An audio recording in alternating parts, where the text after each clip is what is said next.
Tugas kelompok, ruang kolaborasi, topik 4, tentang bagaimana where to, pendekatan where to, pembelajaran where to. Where to, pembelajaran menggunakan where to ini adalah podcast tentang berbagai aspek tentang where to, pembelajaran yang menggunakan where to. Mari kita saksikan, mari kita pahami. Where is it going and why? Pertanyaan pertama, apa tujuan pembelajaran Anda? Tujuan pembelajaran Anda harus jelas, spesifik, dan terukur. Tujuan ini mencakup apa yang diharapkan peserta didik capai setelah mengikuti pembelajaran. Misalnya, tujuan pembelajaran bisa berupa peserta didik dapat menganalisis masalah sosial dalam konteks sejarah dan memberikan solusi berbasis pemikiran kritis. Bagaimana posisi kemampuan peserta didik dilihat dari tujuan pembelajaran? Posisi kemampuan peserta didik dapat dilihat dari tujuan pembelajaran melalui penilaian terhadap tingkat penguasaan materi, keterampilan, dan sikap yang mereka tunjukkan. Evaluasi dilakukan sebelum dan setelah pembelajaran untuk melihat sejauh mana peserta didik telah mencapai tujuan yang ditetapkan. Jika tujuan pembelajaran adalah term analitis, maka kemampuan peserta didik dapat diukur melalui tugas ujian yang menguji kemampuan analisis. Mengapa tujuan pembelajaran seperti itu?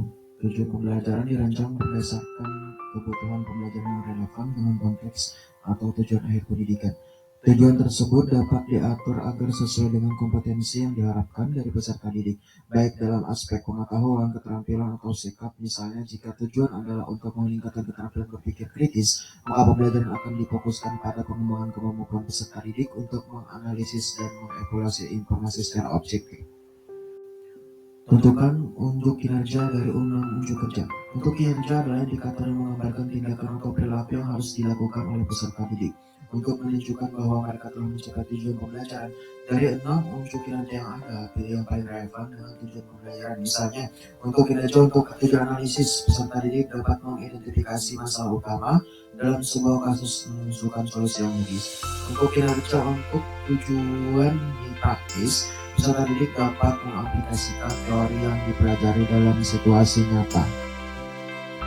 Apa kriteria yang akan dinilai untuk dipahami? Kriteria yang dinilai untuk memahami suatu pembelajaran adalah indikator yang menggambarkan sejauh mana peserta didik memahami konsep, prinsip, atau materi yang diajarkan. Kriteria ini bisa mencakup pemahaman konseptual, keterampilan praktis, keterampilan analisis, sikap kritis. How the student. Bagaimana cara mengubah pemikiran untuk melibatkan semua peserta didik dalam ide-ide besar dan melakukan unjuk kinerja. Untuk mengubah pemikiran peserta didik, penting untuk menggunakan pendekatan yang mengaitkan materi dengan pengalaman nyata atau situasi yang relevan dengan kehidupan mereka. Penggunaan pertanyaan pemicu yang menantang, studi kasus, atau cerita inspirasi dapat merangsang minat dan pemikiran kritis, menyajikan masalah atau tantangan yang nyata dan memberikan mereka kesempatan untuk memberikan solusi atau ide. Cara kelompok juga dapat mendorong keterlibatan aktif. Menggunakan metode berbasis proyek, diskusi, atau simulasi juga dapat membantu mereka untuk mempraktikkan unjuk kinerja mereka secara langsung. Situasi apa saja yang dapat melibatkan peserta didik untuk membuat ide-ide besar segera menarik, konkret, dan sangat penting.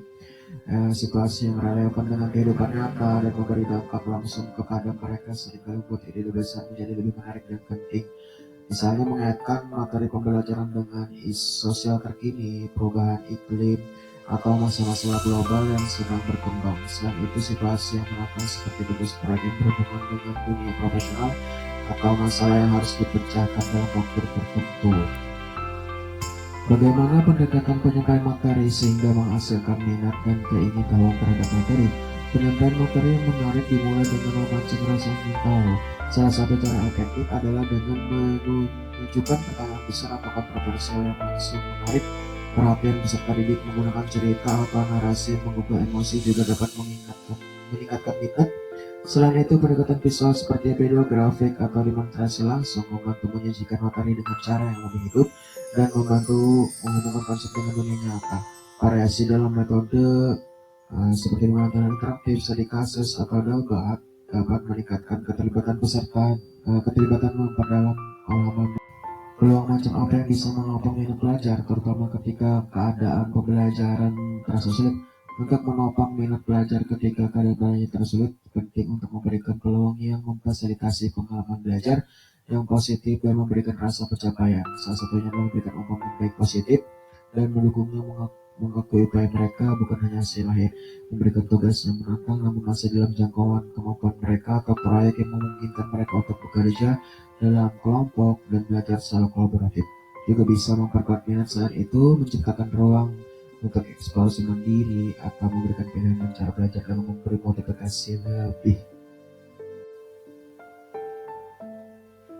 Apa saja hambatan yang menimbulkan kecilnya pengambilan risiko, rendahnya imajinasi, dan kurangnya berani untuk mempertanyakan dan ketidakmampuan memutuskan? Beberapa hambatan ya mungkin takut atau kegagalan atau penilaian negatif, keterbatasan kepercayaan diri, pendekatan pembelajaran yang terlalu terstruktural atau terbatas, ketergantungan pada instruksi yang jelas, kurangnya rasa aman dan dukungan dalam pembelajaran.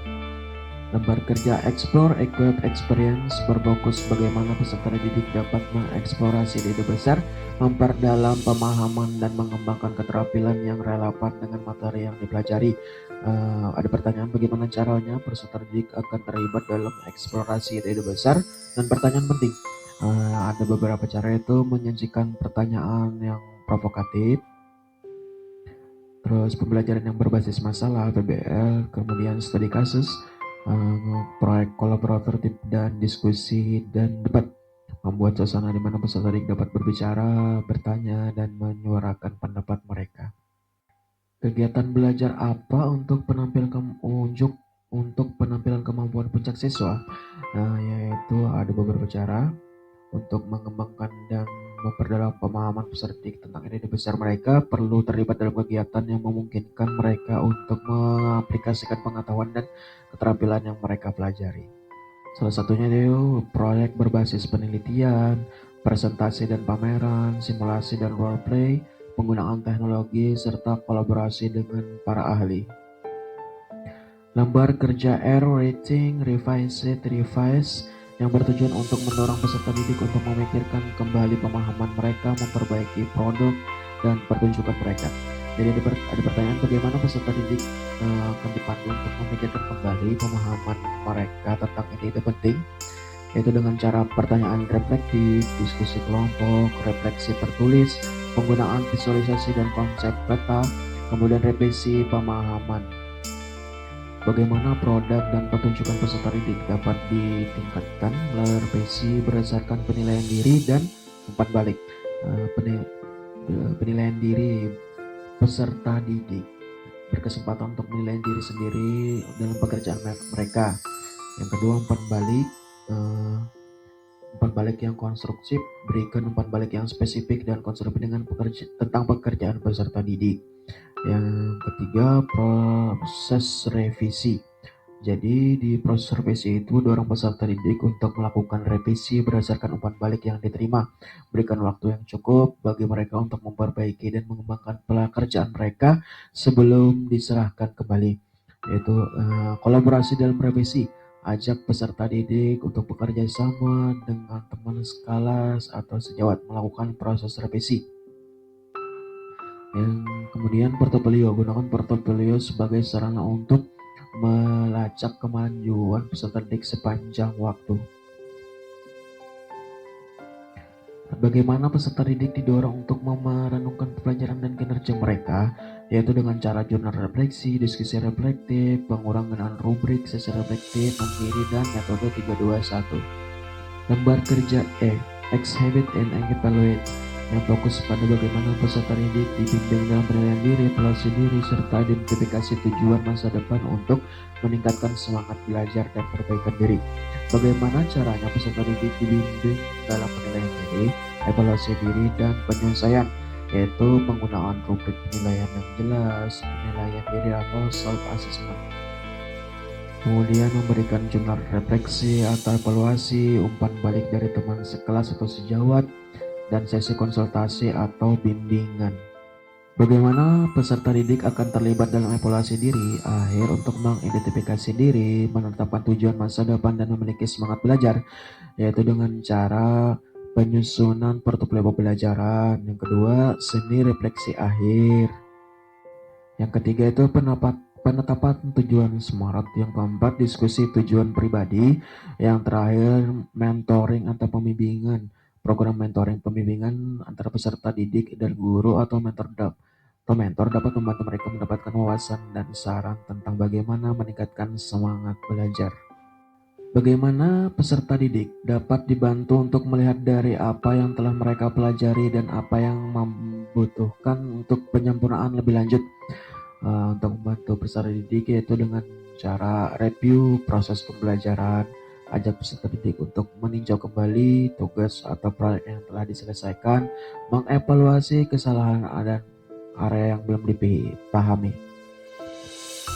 Kemudian umpan balik konstruktif, perbandingan karya awal dan karya revisi, rencana perbaikan, dan penggunaan kuesioner refleksi.